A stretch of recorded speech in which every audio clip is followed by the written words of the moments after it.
There are a number of things that scientists can do. The first is to insist on science-based decision-making by governments. And of course, that's a challenge around the world, but to continue to insist on the integrity and value of independent scientific data and scientific understandings to underpin state responses. The second, of course, is for scientists to be clear that science data cannot be misappropriated to target vulnerable in groups or individuals. In fact, to misuse the health pandemic to actually spread misinformation about those who are most vulnerable, those who need to be protected. And I think the other thing that's really important is that scientists are human beings too, citizens who are subject and who are subjects of rights. And as scientists make the claims and the case for science-based responses, I think they also have to make the case for rights, to say that human rights matter. Because if we wake up the morning after the pandemic ends, if there is such a day, but we're faced with a secondary epidemic, which is weaker and less open societies, less accountable societies, less transparent societies, societies in which authoritarians have in fact taken sway and hold, then I think the dignity of each human person is compromised in ways that go beyond the protection of the health of the person, but go to the multitude of factors that make life and a dignified life worth living.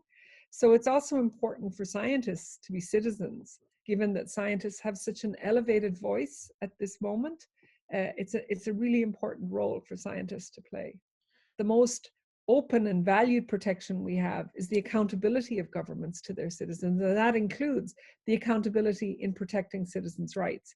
So I think human rights language here is an aid to the scientific community. The interesting thing about crises, including health crises like this one, is that they can throw up a whole new set of potential actually to reorder our assumptions about entitlements. If we think about the right to health, for example, if there was a dispute that the right to health is essential in a society before COVID-19, I think no one would dispute, given that we have closed down most of the planet on the basis of protecting the right to health, that there is something we call a right to health for individuals and communities.